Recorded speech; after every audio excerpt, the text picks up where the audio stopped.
آپ نے فرمایا ایمان نام ہے صبر اور سماحت کا، یعنی ایمان یہ ہے کہ آدمی خدا کی راہ میں اپنے لیے پسند کرے اور اس راہ میں جو مصیبت پیش آئے اس کو برداشت کرے اور خدا کے سہارے آگے بڑھتا جائے، یہ صبر ہے۔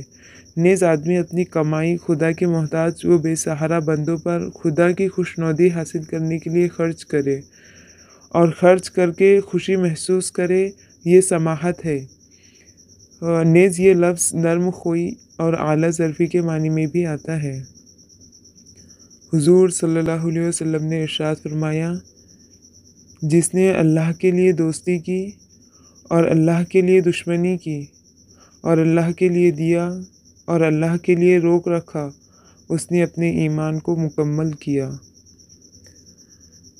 مطلب یہ ہے کہ آدمی اپنی تربیت کرتے کرتے اس حالت کو پہنچ جاتا ہے کہ وہ جس سے جڑتا ہے اور جس سے کٹتا ہے، خدا کی خوشنودی حاصل کرنے کے لیے اس سے جڑتا ہے اور اس سے کٹتا ہے۔ دین کی خاطر کسی سے محبت کرتا ہے اور کسی سے نفرت۔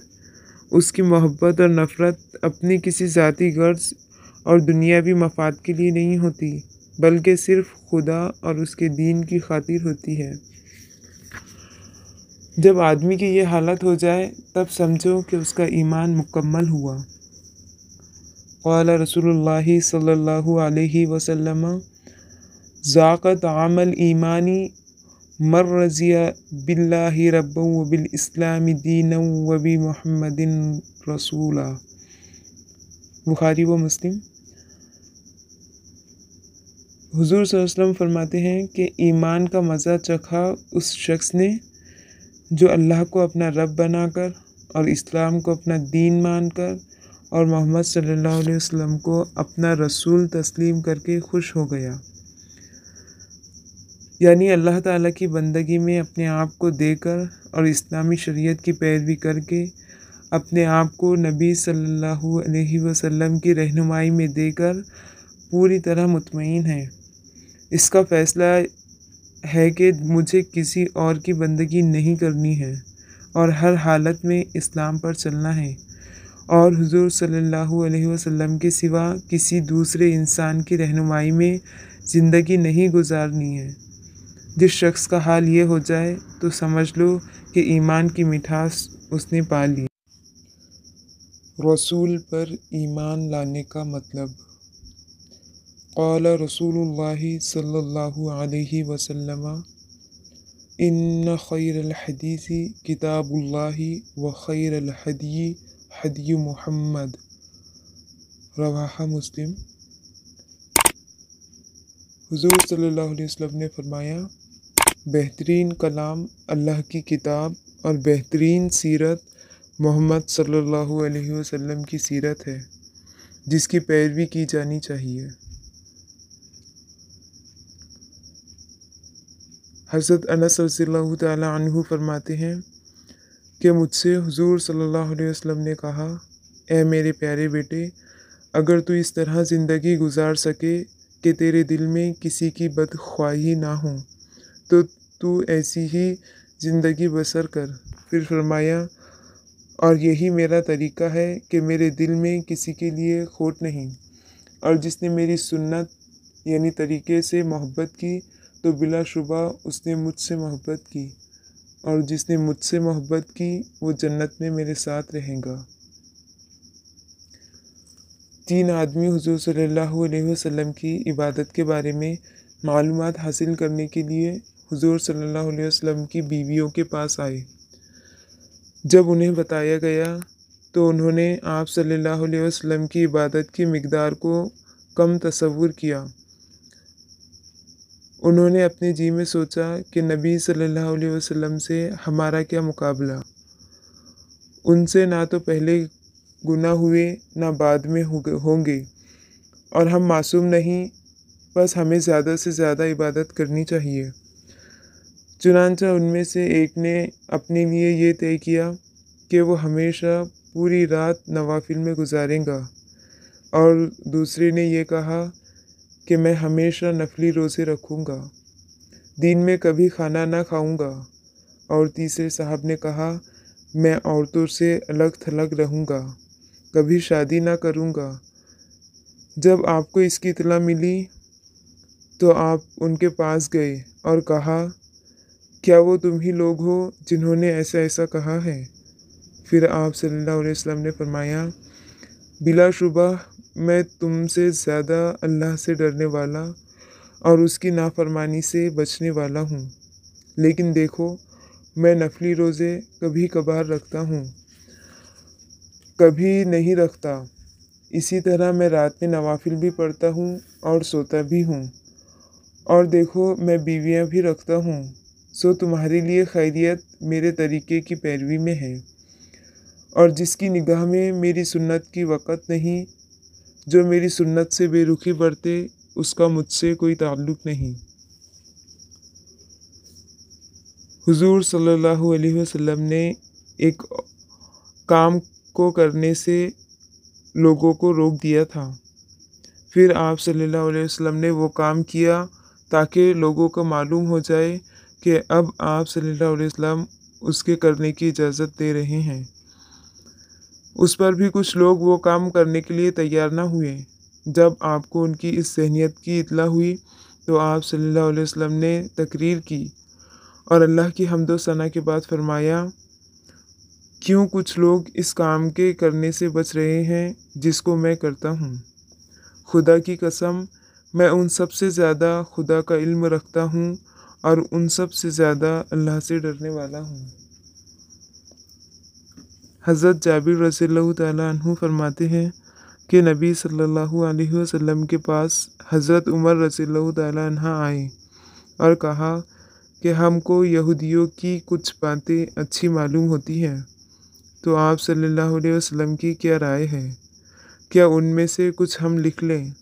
آپ صلی اللہ علیہ وسلم نے فرمایا، کیا تم بھی گمراہی کے کھڈ میں گرنا چاہتے ہو، جیسے یہود و نصارہ اپنی کتاب کو چھوڑ کر کھڈ میں گر گئے؟ میں تمہارے پاس وہ شریعت لایا ہوں جو سورج کی طرح روشن اور آئینے کی طرح صاف ہے، اور اگر آج موسیٰ علیہ السلام زندہ ہوتے تو انہیں بھی میری پیروی کرنی پڑتی۔ یہودیوں نے اپنی کتاب تورات کی تعلیم کو بگاڑ ڈالا تھا، لیکن اس میں بگاڑ ہی بگاڑ نہ تھا، کچھ سچی باتیں بھی تھیں جنہیں مسلمان سنتے اور پسند کرتے۔ اگر حضور صلی اللہ علیہ وسلم اجازت دے دیتے تو دین میں بڑی خرابی پیدا ہو جاتی۔ کون سا مذہب ہے جس میں کچھ سچی اور اچھی باتیں نہیں پائی جاتی؟ حضور صلی اللہ علیہ وسلم نے جو جواب حضرت عمر رضی اللہ تعالیٰ عنہ کو دیا، اس سے یہ بات کھل کر سامنے آتی ہے کہ صاف و شفاف چشمہ جس کے اپنے گھر میں موجود ہو، اسے گدلے حوض کی طرف رخ نہ کرنا چاہیے۔ عن عبداللہ ابن عمرو وقال قال رسول اللہ صلی اللہ علیہ وسلم لا یؤمن احدکم حتی یکون ہواہ تبعا لما جئت بہ۔ حضرت عبداللہ بن عمرو رضی اللہ تعالیٰ عنہ سے روایت ہے، فرمایا رسول اللہ صلی اللہ علیہ وسلم نے کہ کوئی شخص مطلوبہ درجے کا مومن نہیں ہو سکتا جب تک اس کا ارادہ اور اس کے نفس کا میلان میری لائی ہوئی کتاب یعنی قرآن کے تابع نہیں ہو جاتا۔ مطلب یہ ہے کہ رسول پر ایمان لانے کا تقاضا ہے کہ آدمی اپنی خواہش، اپنے ارادے اور اپنی قلبی رجحانات کو رسول کی لائی ہوئی ہدایت کے تابع کر دے، قرآن مجید کے ہاتھ میں اپنی خواہش کی لگام دے دے۔ اگر کوئی ایسا نہ کرے تو رسول پر ایمان لانے کے کوئی معنی نہیں۔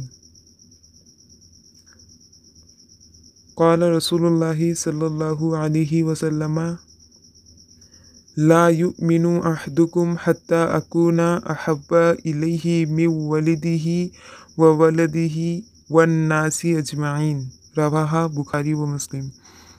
رسول اللہ صلی اللہ علیہ وسلم نے ارشاد فرمایا کہ تم میں سے کوئی شخص مطلوبہ درجے کا مومن نہیں ہو سکتا جب تک کہ میں اس کی نگاہ میں اس کے باپ، اس کے بیٹے اور سارے انسانوں سے زیادہ محبوب نہ ہو جاؤں۔ حضور صلی اللہ علیہ وسلم کے اس ارشاد کا مطلب یہ ہے کہ آدمی مومن تبھی بنتا ہے جب رسول اور ان کے لائے ہوئے دین کی محبت تمام محبتوں پر غالب آ جائے۔ بیٹے کی محبت کسی اور راستے پر چلنے کو کہتی ہے، باپ کی محبت کسی اور راستے پر چلانا چاہتی ہے، اور حضور صلی اللہ علیہ وسلم کسی دوسرے راستے پر چلنے کا مطالبہ کرتے ہیں۔ تو جب آدمی ساری محبتوں اور ان کے تقاضوں کو ٹھکرا کر صرف حضور صلی اللہ علیہ وسلم کے بتائے ہوئے راستے پر چلنے کو تیار ہو جائے تو سمجھ لیجئے کہ وہ پکا مومن ہے، محب رسول ہے۔ ایسا ہی آدمی اسلام کو درکار ہے، اور ایسے ہی لوگ دنیا کی تاریخ بناتے ہیں۔ کچا ایمان بیوی بچوں اور باپ اور بھائی کی محبتوں پر کینچی کہاں چلا سکتا ہے؟ عبد الرحمن بن ابی قرار رضی اللہ تعالیٰ عنہ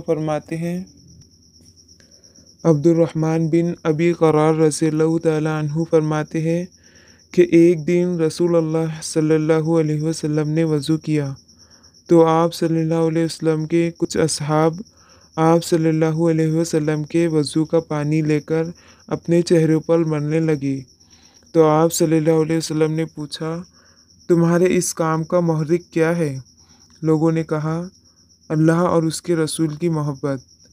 آپ صلی اللہ علیہ وسلم نے فرمایا، جن لوگوں کو اس بات سے خوشی ہو کہ وہ اللہ و رسول سے محبت کرتے ہیں تو انہیں چاہیے کہ بات کرے تو سچ بولے، اور جب ان کے پاس امانت رکھی جائے تو اس کو بحفاظت مالک کے حوالے کرے، اور پڑوسیوں کے ساتھ اچھا سلوک کرے۔ آپ صلی اللہ علیہ وسلم کے وضو کا پانی لے کر برکت کے لیے چہروں اور ہاتھ پر ملنا آپ صلی اللہ علیہ وسلم سے محبت کی وجہ سے تھا۔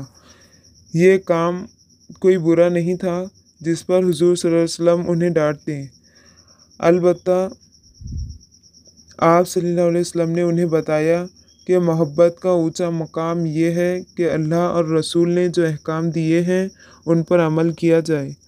آپ صلی اللہ علیہ وسلم جو دین لائے ہیں اسے اپنی زندگی کا دین بنایا جائے۔ رسول کی پیروی رسول کی محبت کا سب سے اونچا مقام ہے، بشرط یہ کہ وہ رسول صلی اللہ علیہ وسلم سے قلبی لگاؤ کے ساتھ کی جائے۔ حضرت عبداللہ فرماتے ہیں کہ ایک شخص حضور صلی اللہ علیہ وسلم کے پاس آیا اور اس نے حضور صلی اللہ علیہ وسلم سے کہا، میں آپ سے محبت کرتا ہوں۔ آپ نے فرمایا، جو تم کہتے ہو اس پر غور کر لو۔ اس نے 3 بار کہا، بخدا میں آپ سے محبت کرتا ہوں۔ آپ نے فرمایا کہ اگر تم اپنی بات میں سچے ہو تو فقر و فاقہ کا مقابلہ کرنے کے لیے ہتھیار فراہم کر لو۔ جو لوگ مجھ سے محبت کرتے ہیں ان کی طرف فقر و فاقہ سیلاب سے زیادہ تیز رفتاری کے ساتھ بڑھتے ہیں۔ کسی سے محبت کرنے اور اسے محبوب بنانے کا کیا مطلب ہوتا ہے؟ یہی کہ اس کی پسند کو اپنی پسند اور اس کی ناپسندگی کو اپنی ناپسندگی بنا دیا جائے۔ محبوب جس راستے پر چلتا ہے اس راستے کو اپنی زندگی کا راستہ بنا دیا جائے۔ اس کی قربت و صحبت اور اس کی خوشنودی کی خاطر ہر چیز قربان کی جائے اور قربان کرنے کے لیے تیار رہا جائے۔ حضور صلی اللہ علیہ وسلم کو محبوب بنانے کا مطلب یہ ہے کہ آپ کا ایک ایک نقش قدم اور ایک ایک نشان راہ معلوم کیا جائے اور اس پر چلا جائے۔ آپ صلی اللہ علیہ وسلم نے جس راہ پر چوٹیں کھائی ہے اس راہ میں چوٹیں کھانے کا دم داعیہ پیدا کیا جائے۔ غار حرا میں بھی آپ صلی اللہ علیہ وسلم کی راہ ہے اور بدر و حنین میں بھی آپ صلی اللہ علیہ وسلم کی راہ ہے۔ دین کی راہ پر چلنے کے نتیجے میں فقر و فاقے کی مار پڑے گی، اور معلوم ہے کہ معاشی مار سب سے بڑی مار ہے۔ اس کا مقابلہ صرف توکل اور محبت الہی کے ہتھیار سے کیا جا سکتا ہے۔ مومن ایسے وقت میں یہ سوچتا ہے کہ اللہ میرا وکیل ہے، میں بے سہارا نہیں ہوں، اور یہ کہ میں غلام ہوں، غلام کا کام صرف اپنے مالک کی مرضی پوری کرنی ہے، اور یہ کہ میں جس کام پر لگا ہوا ہوں وہ رحیم و عادل ہے، میری محنت ماری نہیں جا سکتی۔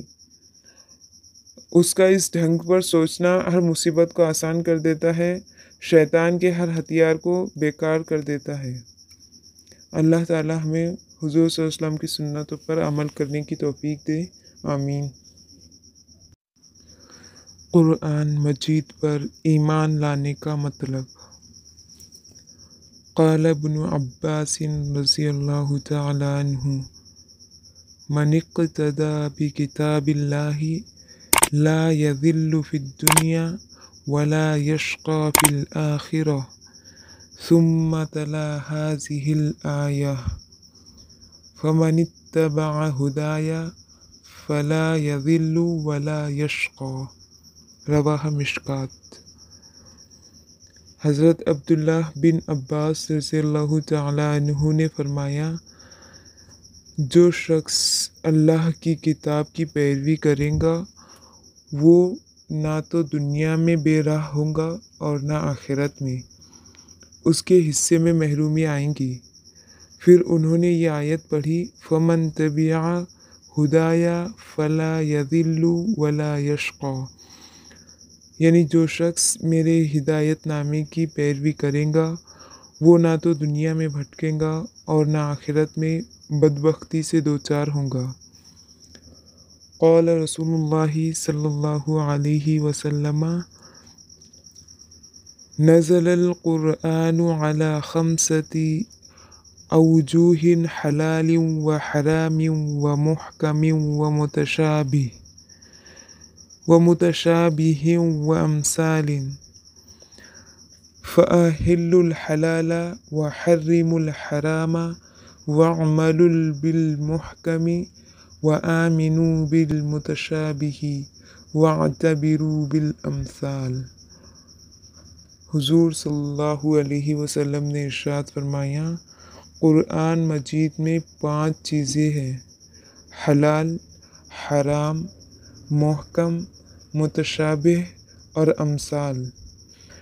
بس حلال کو حلال سمجھو، حرام کو حرام قرار دو، محکم یعنی قرآن کا وہ حصہ جس میں عقیدہ اور قانون وغیرہ کی تعلیم دی گئی ہے اس پر عمل کرو، اور متشابہ یعنی قرآن کا وہ حصہ جس میں غیب کی باتیں بیان ہوئی ہیں جیسے جنت، دوزخ، عرش، کرسی وغیرہ پر ایمان رکھو اور اس کی قرید میں مت پڑو، اور امثال یعنی قوموں کی تباہی کے عبرتناک قصے سے عبرت حاصل کرو۔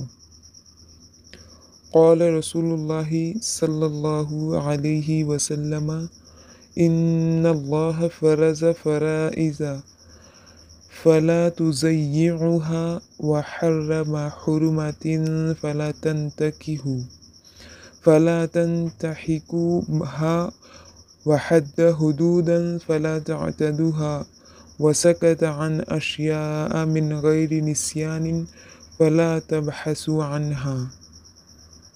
نبی صلی اللہ علیہ وسلم نے ارشاد فرمایا کہ اللہ نے کچھ فرائض مقرر کیے ہیں، انہیں برباد نہ کرنا، اور کچھ چیزوں کو حرام کیا ہے ان کا ارتکاب نہ کرنا، اور کچھ حد بندیاں کی ہیں انہیں پھلانگ کر آگے نہ بڑھنا، اور کچھ چیزوں سے اس نے بلا بھولے خاموشی اختیار کی ہے، تم ان کی قرید میں نہ پڑنا۔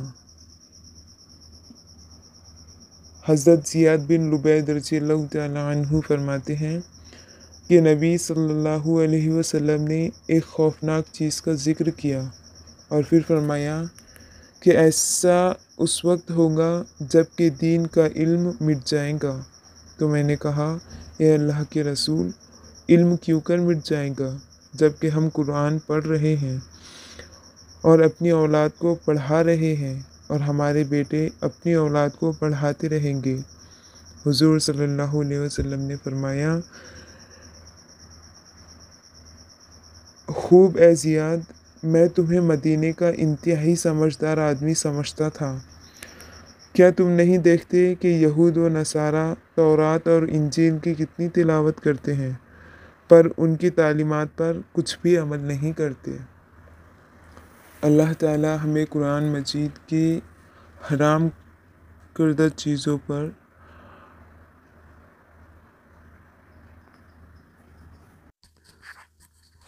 اللہ تعالی ہمیں قرآن مجید کی حرام کردہ چیزوں سے بچنے کی اور حلال کردہ چیزوں کے کرنے کی توفیق نصیب کریں، اور اللہ تعالی ہمیں قرآن مجید پر صحیح معنوں میں ایمان لانے کی توفیق دے، اور اللہ ہمیں قرآن مجید کے ہر ایک لفظ پر، ہر ایک آیت پر عمل کرنے کی توفیق دے۔